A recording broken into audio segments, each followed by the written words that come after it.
Hello students, मैं नरेश कुमार। आज हम प्लस 2 की मैथमेटिक्स में आपने बहुत बार देखा होगा कि संख्या ऐसे आती है log की आधार और यहाँ कोई वैल्यू होती है जैसे 2, 3, 4 कोई भी वैल्यू। तो हम आज की क्लास में सीखने वाले हैं कि जो log के नीचे ई जो लिखा होता है, आज हम इसके बारे में डिस्कस करेंगे और एक नेक्स्ट क्लास में आपको बताएंगे कि log के नीचे ही ई क्यों लिखा जाता है। तो आज पहले हम चर्चा करेंगे इस ई की। तो ई को हम चर घातांकी या इंग्लिश में एक्सपोनेंशियल्स बोलते हैं। तो आज हमारे पास टॉपिक रहेगा कि ई का कौन सा मान हम एग्जाम में यूज में लेंगे कि ई का मान 2.718 2818 होता है, या कुछ बुक्स में लिखा होता है कि ई का मान 2 से 3 के मध्य होता है, या और ज्यादा डिटेल्स में जाओगे तो आपको मिलेगा कि ई का मान 2.78 से लेके 2.8 के मध्य इसकी वैल्यू मिलती है। तो हमें देखना है कि ई की कौन सी वैल्यू हमें एग्जाम में यूज में लेनी है। इससे पहले हम इसकी वैल्यू, वास्तव में ई की वैल्यू यही क्यों होती है, ये हमें सिद्ध करने वाले हैं। ठीक है, तो देखो इस ई की वैल्यू को सिद्ध करने के लिए सबसे पहले हमें कुछ डाटा जो हमें जानने अति आवश्यक है। तो अगर आप साइंस के स्टूडेंट्स हैं और साइंस के स्टूडेंट्स ही ये वीडियो को देखें, आर्ट या कॉमर्स वालों के लिए वीडियो नहीं है और उसके लिए कोई काम का वैल्यू नहीं है।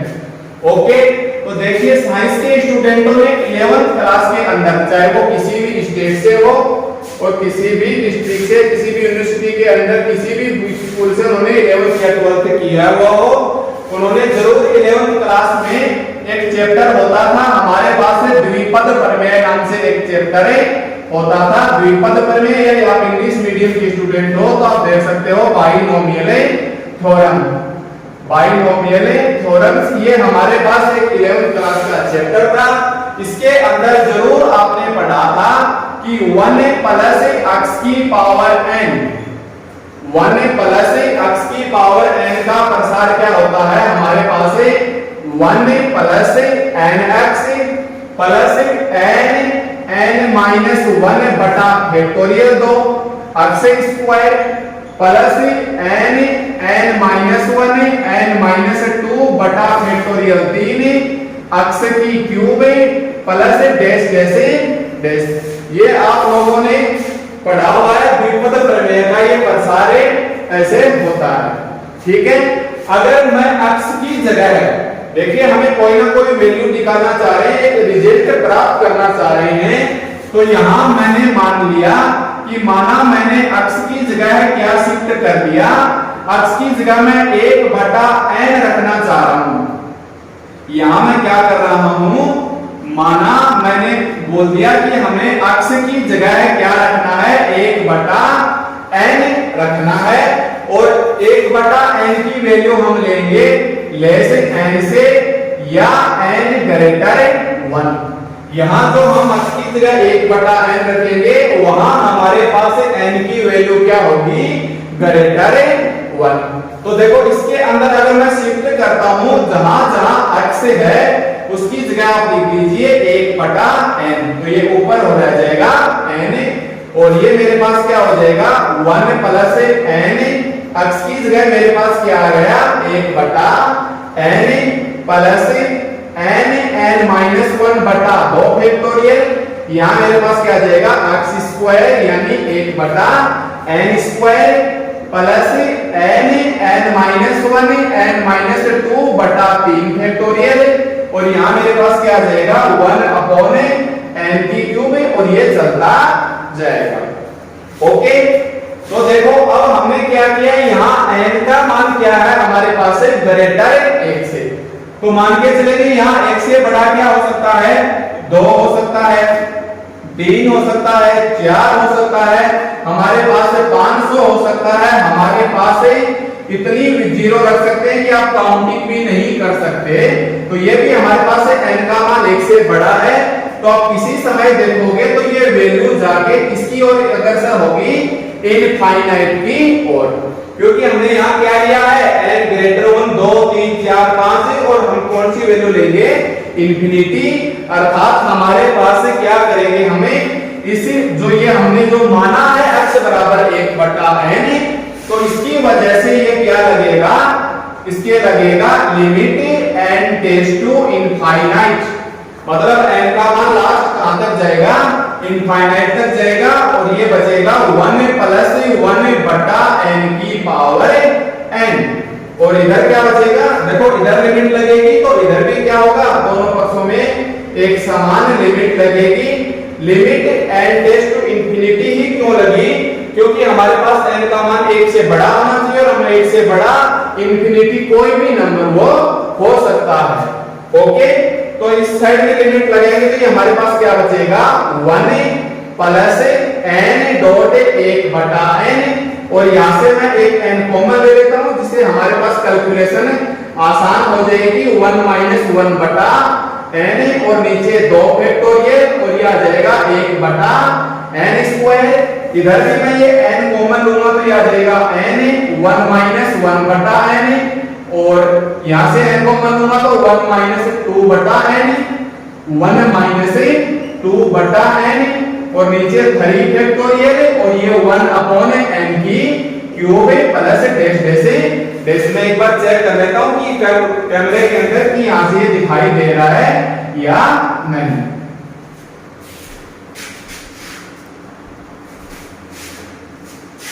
देखिए इधर हमारे पास क्या आ जाएगा, डॉट 1/n की ये लिखा हुआ क्यूब, और आगे प्लस डैश। ओके, तो दोनों साइडों में हमने क्या लगा दिया, limit n tends to infinite.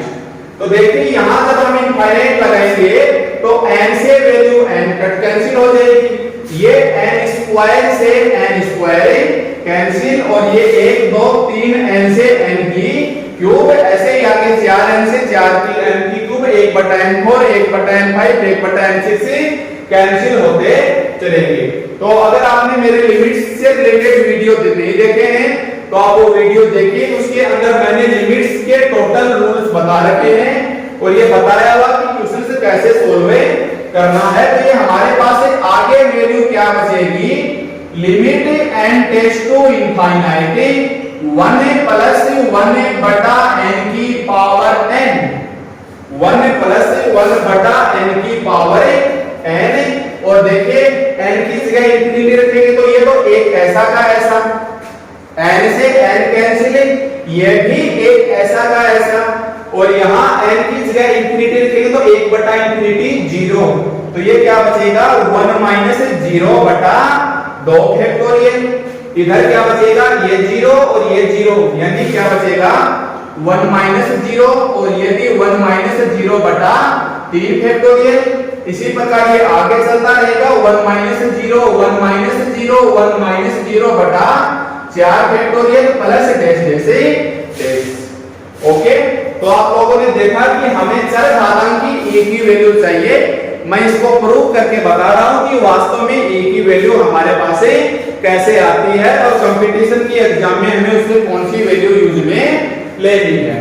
तो हमारे पास द्विपद प्रमेय के प्रसार में मैंने केवल और केवल x की जगह 1/n रखा है, और उसकी वैल्यू मैंने 1 से जानबूझ के छोटी ली है। ऐसा क्यों लिया है ये कभी फिर क्लास में डिस्कस करेंगे, जब हम आपको द्विपद प्रमेय पढ़ाएंगे उस वक्त बताएंगे कि ऐसा हमने क्यों किया। एक बार मान के चलिए कि 1/n की वैल्यू 1 से छोटी लेनी है, या क्रॉस मल्टीप्लाई करोगे तो n की वैल्यू ग्रेटर है 1, और आपको पता है n की वैल्यू तो हमने शिफ्ट कर दिया, तो इस फॉर्मूले से हमारे पास ये पंक्ति आ गई, और n का मान 1 से कितना बड़ा तो हम लास्ट इनफाइनाइट नंबर लेंगे, यानी इसकी लिमिट इसकी ओर अग्रसर होगी इनफाइनाइट की ओर। तो मैंने लिमिट इधर इनफाइनाइट लगा दिया और लिमिट इधर इनफाइनाइट लगा दिया। इनफाइनाइट लगाने के बाद मेरे पास ये रिजल्ट बचा। मैं इस रिजल्ट को अब थोड़ा सा ऊपर लिख लेता हूं। हमारे पास जो वैल्यू बची वो क्या है, limit n tends to infinite 1 + 1/n की पावर n।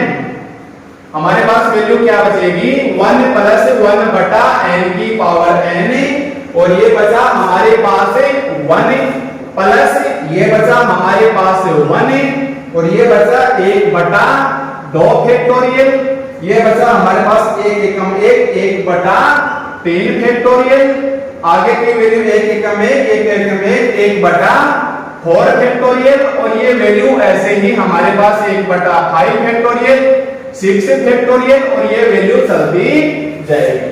ओके, अब देखिए यहां से होता है टर्निंग पॉइंट स्टार्ट, यहां तक की वैल्यू आ जाएगी। ये हमारे पास वैल्यू द्विपद प्रमेय में n की जगह है, x की जगह है 1 बटा n रखने से प्राप्त हुई। अब देखिए हमारे पास ये जो वैल्यू है limit n tends to infinity 1 plus 1 बटा n की पावर n, इसका हमने संकेत साइन दे दिया। हमने क्या किया कि limit n tends to infinity 1 plus 1 बटा n की पावर 1 प्लस 1 बटा n की पावर n, इसको हम संकेत में छोटा e यूज करेंगे। समझ गए आप लोग? 1 प्लस 1 बटा n की power n, limit n tends to infinity अगर आ जाएगा तो वैल्यू तो यही है, वास्तव में हमें यही लिखना चाहिए, परंतु बार बार ये वैल्यू बड़ी होगी, इसलिए हमने इसको संकेत के रूप में क्या दे दिया, हमने इसे ई संकेत दे दिया, और इसे ही हमने चरघातांकी बोल दिया, और हमने बोल दिया कि इस ई को एक्सपोनेंशियल वैल्यू या चरघातांकी वैल्यू कहते हैं। इस ई को हम क्या कहेंगे, चरघातांकी बोलेंगे। ठीक है, हम इसे ई को क्या बोलेंगे, चरघातांकी बोलेंगे। तो हमारे पास ई नहीं है, वास्तव में क्या है, ई की जगह है limit n tends to infinity 1 plus 1 बटा n की पावर n। तो आपने देखा होगा, अगर मैं सोच के देखो, अगर मैं n की जगह इंफिनिटी रख दूं तो ये मेरे पास 1 बटा इंफिनिटी और n की जगह इंफिनिटी, आपको पता है 1 बटा इंफिनिटी क्या होता है, 0, और 1 की पावर इंफिनिटी। तो आपने देखा होगा कि जैसे हम लिमिट के क्वेश्चन करेंगे उसके अंदर 1 की पावर इंफिनिटी रूप के क्वेश्चन आते थे, उसके आंसर्स में हमारे पास e की पावर में वो वैल्यू लिखते थे। वो असली वजह है यही थी, क्योंकि हमारे पास e का वास्तव में क्या होता है, ये एक संकेत साइन होता है। कुछ बुक वाले इसे बराबर बता देते हैं, पर इससे तो ये e का मान हो जाएगा। किसी भी चीज को संकेत होता है तो उसके अंदर 3 बराबर के साइन लगाए जाते हैं। ठीक है, तब हमारे पास क्या बचा कि इसी संकेत को हमने क्या बोल दिया, ई बोल दिया। तब हमारे पास हम लिख सकते हो इसकी जगह, देखिए लेफ्ट साइड में मैं इसकी जगह क्या रख रहा हूं, ई रख रहा हूं, बराबर में वैल्यू ऐसी की ऐसी रख रहा हूं, बराबर में वैल्यू ऐसी की ऐसी रख रहा हूं। 2 फैक्टोरियल, 3 फैक्टोरियल, 4 फैक्टोरियल और डैश डैश डैश। आप लोग सोच रहे हैं कि मैं इसको ऐड क्यों नहीं कर रहा हूं, ओके कर लेंगे ऐड, परंतु इससे पहले कुछ छोटी चीजें और देखें जो कंपटीशन के लायक हैं। बताइए, क्या मैं इसके ऐसे नीचे ऐसे लिख सकता हूं 1 फैक्टोरियल, और क्या मैं इस 1 के नीचे लिख सकता हूं 0 फैक्टोरियल, क्योंकि आप लोगों को पता है 0 फैक्टोरियल की वैल्यू क्या होती है, 1। ये हम किसी वीडियो में डिस्कस कर लेंगे कि वास्तव में फैक्टोरियल की वैल्यू ऐसे कैसे क्यों होती है। तो एक बार काम चलाने के लिए मानिए 0 फैक्टोरियल, तो हमारे पास क्या बचेगा, e बराबर सभी में 1 प्लस 1 प्लस 1 प्लस 1, तो ये क्या हो गया 1, सभी में ऐड हो रहा है। देखिए 1 1 1 है, और नीचे 0 factorial, 1 factorial, 2 factorial, 3 factorial, 4 5 6 n तक चला जाएगा। तो ये मेरे पास क्या आ जाएगा n फैक्टोरियल, और n का मान कहां से रखना शुरू करेंगे, 0 से 1 2 3 4 इंफिनिटी की ओर। तो किसी कंपटीशंस में आपको डिफेंस में एनडीए वगैरह जेईई आईआईटी के एग्जाम दोगे तो उसमें आपको ई की वैल्यू यूज में लेनी पड़ सकती है कि ई बराबर समेशन n बराबर 0 से इंफिनिटी, n बराबर 0 से इंफिनिटी 1 अपॉन n फैक्टोरियल। और देखिए ये ई नहीं है, ये ई क्या है, वास्तव में हमारे पास लिखना तो मेरे को ऐसे चाहिए था कि limit n tends to infinity 1 plus 1 बटा n बराबर, क्योंकि ये e का एक संकेत साइन है, तो इसकी वैल्यू होती है n बराबर 0 से इंफिनिटी 1 अपॉन n फैक्टोरियल। तो ये तो था हमारे पास e की वैल्यू, जो हमें आईआईटी जेईई या एनडीए जैसे एग्जामों में इसकी वैल्यू और इससे क्वेश्चन पूछे जा सकते हैं, परंतु हमें यहाँ e का संख्यात्मक मान ज्ञात करना है। तो e के संख्यात्मक मान के लिए क्या करेंगे, हम वापस पहली पोजीशन पे आ जाएंगे कि e बराबर हमारे पास क्या हो गया 1 + 1 + 2 फैक्टोरियल। ओके, अब देखिए मैं क्या करता हूं, e बराबर 1 और ये 1 है। आपको पता है 1/2 फैक्टोरियल, 2 फैक्टोरियल का मान होता है 2, 3 फैक्टोरियल का मान होता है 3 दूनी 6 एकम 6 और 4 फैक्टोरियल का मान होता है 4 3 12 दूनी 24। और मान लो आगे क्या आ गया, इसके पास है 5 फैक्टोरियल, 5 फैक्टोरियल की वैल्यू हो जाएगी 120 और मान के चले इससे आगे क्या होगा 6 फैक्टोरियल, 6 फैक्टोरियल की वैल्यू हो जाएगी 720 प्लस डैश डैश डैश। तो अब हम इस वैल्यू को ऐड करेंगे क्योंकि प्लस बीच में साइन है, तब हमें क्या करना होगा, इस वैल्यू को हमें ऐड करना होगा। ओके, तो अब आप यहाँ ऐड करते वक्त 1/120 क्या होता है, 1/720 क्या होता है, कैलकुलेटर की हेल्प ले सकते हैं या कैलकुलेटर की हेल्प भी नहीं ले तो हमें थोड़ा बेसिक जोड़ना है। हमें पता है देखो 1 + 1 कितने हो गए 2, 1 + 1 कितने हो गए 2, 1/2 का मतलब 0.50 या 0.5, 1/2 का मतलब 0.50 है, 1/6 का मतलब है 10 में 6 का भाग देंगे तो 10 एकम 10 से 6 6 6 और ये काफी बार 6 चलते रहेंगे, ये लगभग 10 से 12 बार आके और ये चलते रहेंगे। अब मान लो हम 5 बिंदुओं पे रोकना चाह रहे हैं तो 1 2 3 4 जहां रोकना चाह रहे हैं उसका 1 बढ़ा के लिख देंगे, ये दशमलव पद्धति का रूल्स बोलता है। फिर भी आपको केवल यहां से 1-2 वैल्यू देखनी है, कितना बचेगा 1/6 की वैल्यू 0.1666 और आप चाहो तो कहीं भी इसको रोक सकते हैं। ऐसे ही देखिए आगे हमें क्या करना है, 1 में 24 का भाग देना है, 1 में 24 का भाग देंगे तो 0 दशमलव लग के 0 और ये 0 और ये 0 24 चौके 96 यानी 0.04 और आगे 14166 और ये वैल्यू चलती रहेगी। आप यहाँ कैलकुलेटर का यूज कर सकते हो या अपने माइंड से इतना याद रखना कि 1 0 तो 100% आएगा। ठीक इसी प्रकार 1 में 120 का भाग देंगे, देखो 1 में 120 का भाग देंगे तब हमारे पास क्या आएगा कि 120 का भाग देंगे, इधर 0 नहीं जाएगा भाग 0, फिर 0 फिर नहीं जाएगा 0, फिर 0 तो 12 चौके 48 12 7 12 ठीक 8 के करीब ये वैल्यू आएगी। तो हम लिख देंगे इसको 0.00833 ये आगे चलता जाएगा। ये थी मेरे पास 1/120 की वैल्यू। ठीक इसी प्रकार 1 में 720 का भाग देंगे, 1 के अंदर 720 का भाग देंगे तो ये हमारे पास देखो 0 0 और कुछ वैल्यू और आ जाएगी। कहने का मतलब हमारे पास ऐसे है कि जैसे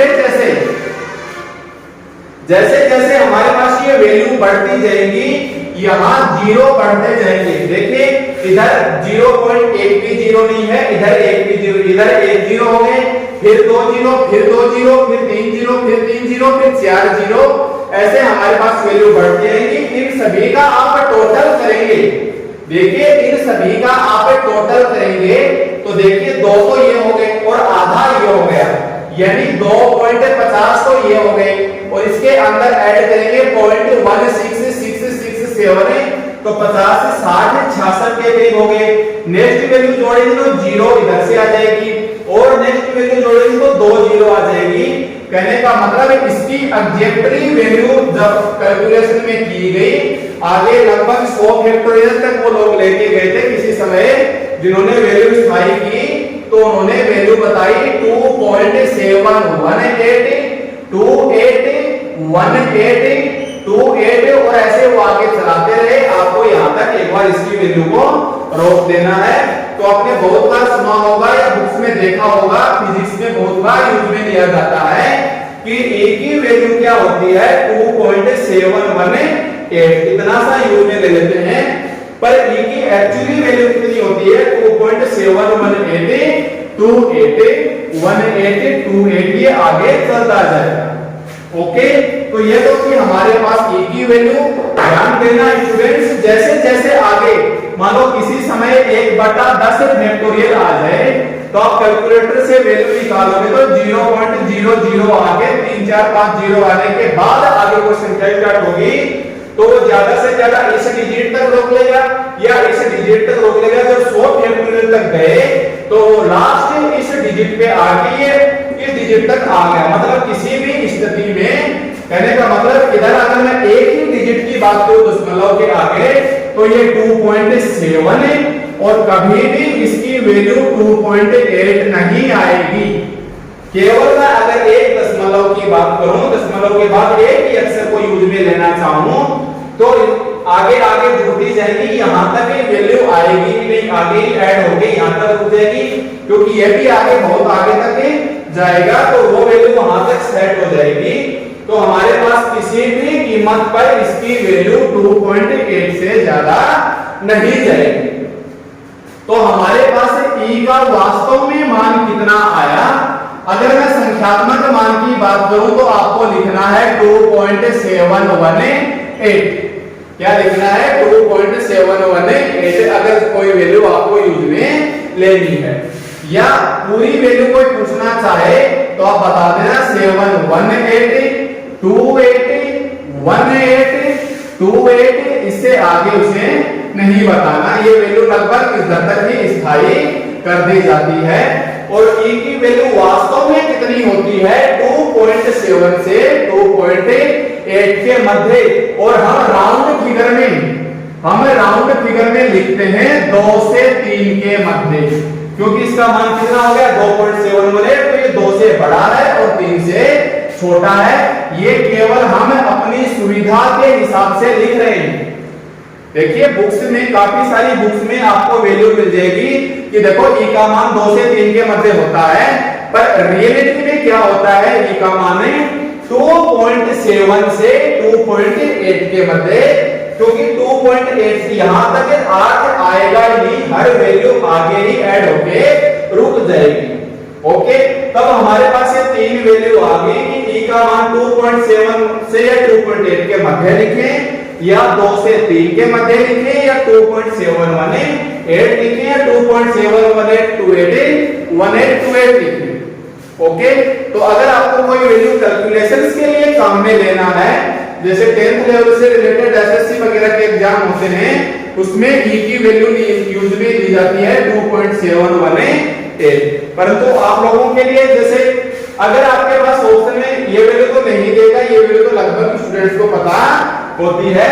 अगर ऑप्शन में आ जाए 2 से 3 के मध्य, तब हमें वैल्यू करनी है 2 से 3 के मध्य।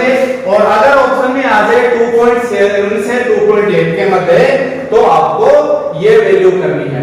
मान लो संयोग से आपको ऑप्शन में दोनों वैल्यू दे दी और एग्जाम में आपको लिख दिया 2.7 से 2.8 और 2 से 3 के मध्य।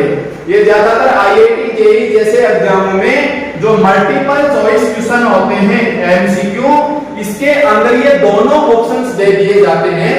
तो मैं आपको बता रहा हूं कि अगर दोनों एक साथ दे दिए जाए तो आप फर्स्ट प्राथमिकता 100% इसे राइट मानेंगे। अगर क्वेश्चन 2.7 से 2.8 के मध्य दिया है, उस वक्त आप ये वैल्यू को हटा देना, क्योंकि उस एग्जाम में मल्टीपल चॉइस क्वेश्चन में स्टूडेंट को लगता है कि ये दोनों वैल्यू सही होती हैं, परंतु अगर दोनों वैल्यू एक साथ आ जाए तो इसे प्राथमिकता देंगे, क्योंकि e की बहुत नजदीक वैल्यू 2.7 से 2.8 के मध्य है। ये हम इंडियन से केवल हम अपनी सुविधा की दृष्टि से, देखिए ध्यान दिए, केवल सुविधा की दृष्टि से राउंड फिगर के अंदर ले लेते हैं कि 2 से 3 के मध्य ले लो। आप कोई भी फॉरेंस बुक्स पढ़ेंगे उसमें कहीं भी e की वैल्यू आपको 2 से 3 ना देके 2.7 से लेके 2.8 के मध्य देगा। ठीक है, तो ये थी हमारे पास e की रिलेटिव वैल्यू, जिसको हमने सिद्ध किया। मैं उम्मीद करता हूं कि आपको अच्छे से समझ में आया होगा। ओके।